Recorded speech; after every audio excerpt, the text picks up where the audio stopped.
People have contemplated the meaning of life since the dawn of time. Why are we here? What's it all about? But can the meaning of life actually be explained? What if searching for the meaning of life is a massive waste of your own? And if it is, then what? Let's find out. Hey, it's Gareth here, and in this episode, I will attempt to explore the meaning of life despite questionable credentials and basically being some guy on the internet. I might have some ideas to offer that could be helpful to you in considering the meaning of your own life. And in return for attempting to answer one of life's big questions for you, all I ask is something simple and free, and that's to like this video and subscribe to the channel. It really helps small creators like me out because it means that YouTube ends up showing the video to more people who might be interested too. All right, in this video, I'm likely to refer to the meaning of life in the broad sense. People tend to use that term without really contemplating what they actually mean. Strictly speaking, the meaning of life is actually a question about the meaning of the existence of the human race on this planet. That is fundamentally different to meaning in life, which is the sort of meaning that we might attach to our own existence as individuals. So in attempting to answer this big question about the meaning of life and whether it can be explained, I'm actually referring to meaning in life. So in other words, at an individual level. My hunch is that's probably the question that you're most interested in getting answers to. So now we've cleared that up, let's look at these ideas. Okay, so big idea number one. There is no single meaning in life. Meaning in our lives tends to come in phases, a bit like the seasons, and there are certain seasons within our existence that become more meaningful than others. As for instance, shortly after turning 30, my personal circumstances changed quite a lot. I ended a long-term relationship and moved cities, started a new job and a very different chapter in my career. And I attached a lot of meaning to that. It felt uncertain to me, but it also felt like a time for a lot of adventure and discovery. So that phase for me became very meaningful. Likewise, on the approach to turning 40, I had a lot of meaning going on, like, oh God, 40 is a big number. I remember when my parents turned 40, how am I 40 already? I still feel like I'm 18 inside.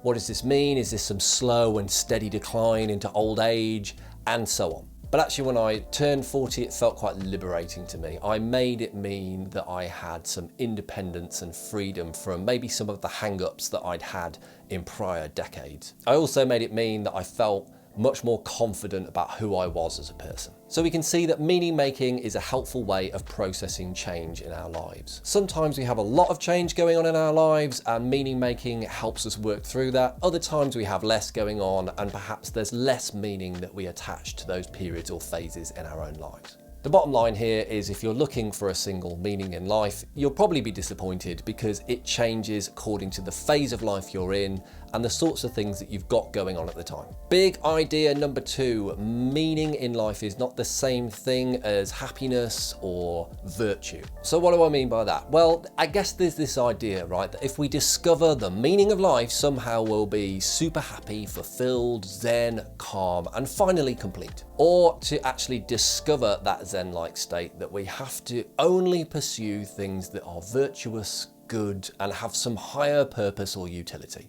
Now, I'm not really sure those things are true. I think it's possible to assign meaning to your own life whilst also being unhappy, possibly even desperately unhappy. For instance, if you're in that situation, you might make your life mean that life is hard and that you don't deserve to succeed. It's also just as possible to assign a meaning to your life like, I am superior to others, whilst simultaneously going around and behaving like an absolute. So take from this idea that it is possible to assign meaning to your own life even if you're unhappy and even if you're doing stuff that you probably shouldn't be doing. Big idea number three, there is no meaning that life is waiting to bestow upon us. It's really the meaning that we create ourselves. Our thoughts and language are super powerful and can create a reality around us that gives us meaning in life. For instance, I used to manage a team member many years ago who just seemed permanently disappointed or preoccupied with everything that was going on around them. Whenever I used to ask them how they were, their stock response was, "Oh, you know, surviving, getting by." No surprises for guessing that this person was typically not the most happy character, and they had this whole meaning thing going on that life was full of setbacks or disappointments, or that struggle was the meaning of their life. We can all probably think of some examples of people who live in grinding poverty and hardship who are relentlessly happy with what they have. Likewise, we can also probably think of some fantastically successful celebrities or business people who are absolutely miserable. The bottom line here is that we actually create our own reality and the meaning that our life has by our thoughts, our words, and our actions. So being sat in quiet contemplation, waiting for some meaning to drop out of the sky and land in your life is probably not the best use of your time. Instead, you might better spend your time examining your thoughts, words, and actions to see if they are pointing towards a happy, fulfilling, and meaningful life. Big idea number 4, life is absolutely beyond comprehension and so impossibly big. How on earth can we hope to assign a single meaning to it? Ask yourself this: what are the boundaries that you contemplate when you think about the meaning of life? Where does that begin and end? There were thousands of years of life before you existed on the planet. There will be thousands of years more when you're not here any longer. We are tiny specks of dust, almost a slight cough or sneeze in the timeline of humanity. Does the universe contemplate its own existence? No, it's just an unimaginably vast space. We occupy a tiny amount of that space for a tiny amount of time, relatively speaking. So why on earth do we think that that's so significant that it must have some meaning? Okay, so what can we actually conclude from all of this? Well, the first big thing we can take away is that we are free to author and re-author our own lives. We have the power to what and to whom we attach meaning. That to me is really exciting and empowering, because if your life is not working out how you would like it to, it means that you have the power to completely change course over time. Now, that may require some time and effort, but it's ultimately possible to do. One conclusion we might also reach is that we're maybe not concerned so much with the meaning of life or meaning in life. We're actually more concerned with how we feel in our own lives. And maybe that's what people use the meaning of life as a shorthand for, wanting to feel fulfilled, calm, present, connected with what they do, and happy. Now, there's a part of the brain that deals with feelings, the limbic brain, and it has no power of language. So trying to put any of those feelings into words is impossibly hard. For instance, if you've ever tried to explain what love feels like, somehow the words just don't seem to do it justice. In other words, why try and define meaning in your own life using words when really what you're probably craving is just to feel good? If I have any advice to give on this, it's live your life by taking action.